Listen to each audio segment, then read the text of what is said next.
Bible के इतिहास में एक ऐसा राजा हुआ जिसे परमेश्वर ने खुद अपनी बुद्धि दी थी, जिसके पास इतनी दौलत थी कि चांदी को पत्थरों के समान समझा जाता था। राजा सुलेमान, जिसने दुनिया का ज्ञान के नीति वचन दिए, लेकिन उसी ज्ञान के सागर में एक ऐसा तूफान भी था जिसने सब कुछ हिलाकर रख दिया। एक नहीं, दो नहीं, बल्कि 700 पत्नियां और 300 रखेल, 1000 महिलाएं। आखिर क्यों? क्या यह सिर्फ हवस थी या फिर सत्ता की भूख? बाइबल कहती है कि उसने अन्य जातियों से समझौते किए, लेकिन उन समझौतों के साथ महल में कुछ और भी आया। विदेशी देवता। जिस राजा ने परमेश्वर का मंदिर बनाया, उसी ने पहाड़ों पर मूर्तियों के लिए स्थान बना दिए, और तब परमेश्वर का क्रोध भड़क उठा।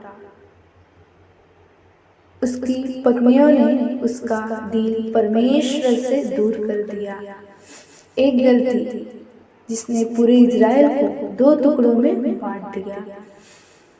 सुलेमान के 1000 शादियों का असली सच क्या था? बाइबल क्या कहती? आइए जानते हैं। इज़राइल का एक ऐसा दौर था जिसे स्वर्णिम युग कहा जाता है। महान राजा दाऊद अपने अंतिम दिनों में थे। उन्होंने अपने पुत्र सुलेमान को बुलाया।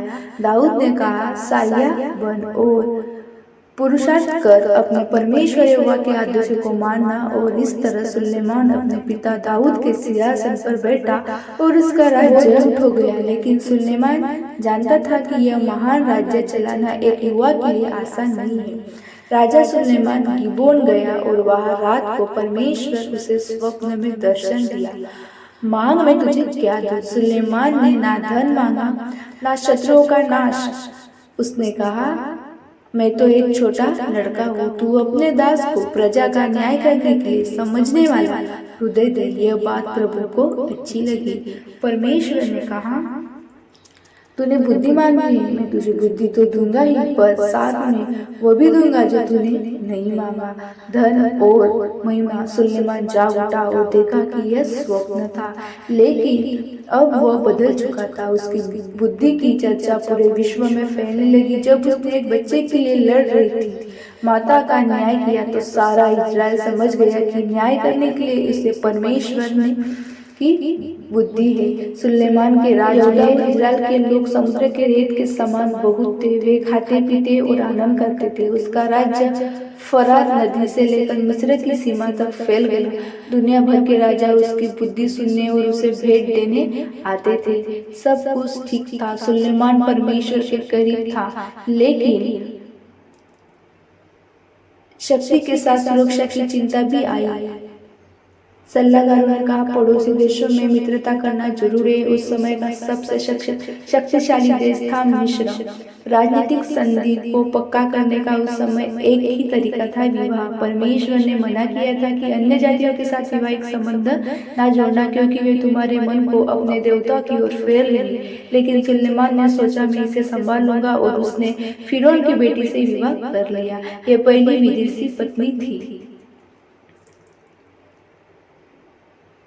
सुलेमान ने उसे दाऊदपुर में जगह दी। जैसे जैसे राज्य बढ़ा, सदियां बढ़ी। मुआव से शांति चाहिए, शादी कर लो। अमोन से व्यापार चाहिए, शादी कर लो। यह हवस लेती है, कूटनीति थी, कम से कम शुरुआत में। राजा सुलेमान ने इस विदेशी स्त्रियों से प्रेम किया। धीरे धीरे गिनती बढ़ती गई। 700 राजकुमारियां और 300 रखेल। उसने सोचा कि वो परमेश्वर को भी खुश रखेगा और अपनी पत्नियों को भी। लेकिन जब आप किसी को अपने घर में लाते हैं, तो आप उसके देवताओं को भी साथ लाते हैं। उसका दिल धीरे धीरे बंटने लगा था। जब सुलेमान बूढ़ा हुआ, तो उसकी पत्नियों ने उसका मन अन्य देवताओं की ओर भड़का दिया। वह परमेश्वर के प्रति पूरी तरह वफादार नहीं रहा, जैसा उसका पिता दाऊद था। और यही से इज़राइल के पतन की कहानी शुरू हुई। समय बीतता गया। राजा सुलेमान अब युवा नहीं रहा, वो बूढ़ा हो चुका था। जब वो बूढ़ा हुआ तो उसकी पत्नियां ने उसका मन अपने देवता की ओर मोड़ दिया। वो उससे प्रेम करती थी और वो उनसे, लेकिन उनका प्रेम एक शर्त के साथ आया। उसने कहा, मेरे देवता का कोई घर नहीं है, क्या तुम मुझसे प्रेम नहीं करते? सुलेमान का दिल पिघल गया। उसने परमेश्वर की आज्ञा के ऊपर अपनी पत्नियों की खुशी को चुना और फिर यरूशलेम को पवित्र पहाड़ पर वो शुरू हुआ जो कभी नहीं होना चाहिए था। सिदोनियों की देवी अशोरेत, अम्मोनिया का घृणित देवता फिलकौन और मोआबियों का देवता कमोश, ये ऊंचे स्थान यरूशलेम के ठीक सामने जैतून के पहाड़ पर बनाए गए। सुलेमान ने न केवल उन्हें बनाने दिया बल्कि वो खुद वहां गया। उसकी पत्नियां ने अपने अपने देवताओं के लिए धूप जलाए और बलि दी। हार्ट वॉज नो लेकर completely with the lord her god as and we her father. David Dawood ने कहा, मूर्तियों को नहीं पूजा, लेकिन सुलेमान भटक गया। परमेश्वर सब देख रहा था। तब यहोवा सुलेमान पर क्रोधित हुआ, क्योंकि उसका मन इज़राइल के परमेश्वर यहोवा से फिर गया था। उसने उसे 2 बार दर्शन दिया था। परमेश्वर ने कहा, तूने मेरी वाचा और मेरे नियमों को नहीं माना, तूने अन्य देवताओं की पूजा की है, इसलिए मैं तेरे राज्य को तुझसे फाड़ कर छीन लूंगा और मैं इस देश तेरे दास को दे दूंगा। परंतु तेरे पिता दाऊद के कारण मैं यह तेरे जीते जी नहीं करूंगा। मैं तेरे पुत्र के हाथ से इसे छीन लूंगा। पूरा राज्य नहीं, बस एक गोत्र में तेरे पुत्रों को दूंगा, ताकि मेरे दास दाऊद का दीपक जलता रहे। दर्शन समाप्त हुआ, लेकिन शांति भी समाप्त हो गई। परमेश्वर ने सुलेमान के विरोध में शत्रु खड़े कर दिए। एदोम से हदद आया जो मिस्र में छिपा था, और दक्षिण से रजोन से सिर उठा। जिस राजा से सब डरते थे, अब उसके राज्य के टुकड़े होने लगे थे।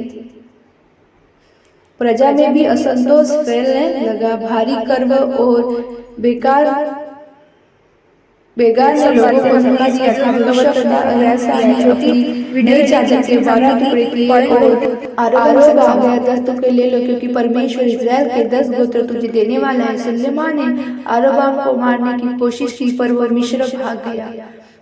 1000 पत्नियां, बेशुमार सोना और अपार बुद्धि।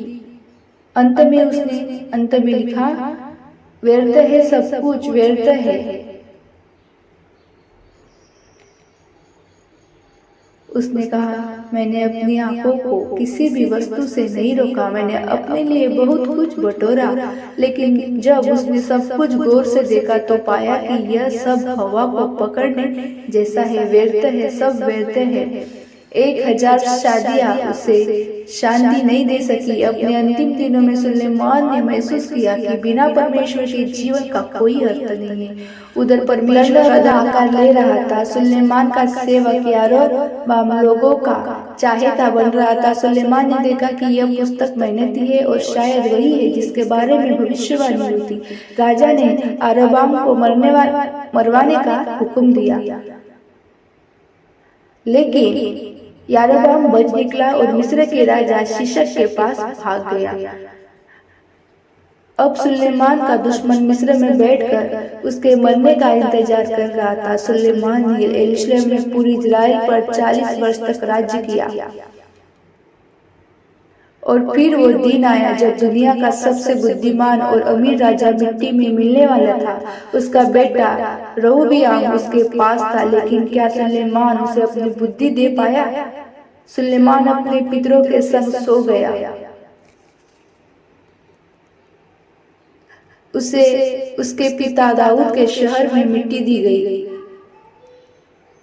सुलेमान के बाद उसका पुत्र रुबियाम राजा बना। पूरा इजराइल शकेम में उसे राजा बनाना इकट्ठा हुआ। अरोबाम में मिस्र से वापस आ गया।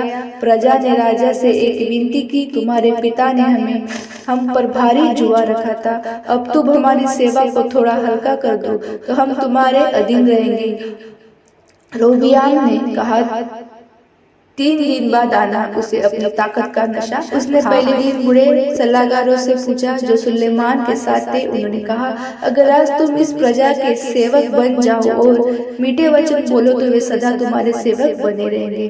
पर रोबियाम ने बूढ़ों की सलाह छोड़ दी। वो उन जवानों के पास गया जो उनके साथ पले बड़े थे। उन्होंने उसे भड़काया। उन्होंने कहा, उनसे कह दे, मेरी छोटी उंगली मेरे पिता की कमर से भी मोटी है। मेरे पिता ने तुम्हें कोड़ों से पीटा था, मैं तुम्हें बिच्छू वाले कोड़ों से पीटूंगा। तीसरे दिन यारोबाम और सारी प्रजा राजा के पास आई। राजा ने बूढ़ों की सलाह छोड़ दी और जवानों की सलाह पर कठोर उत्तर दिया। यह बात परमेश्वर की ओर से थी ताकि वो अपना वचन पूरा करे। एक राजा की बुद्धि ने देश बनाया था और दूसरे की मूर्खता उसे तोड़ने वाली थी।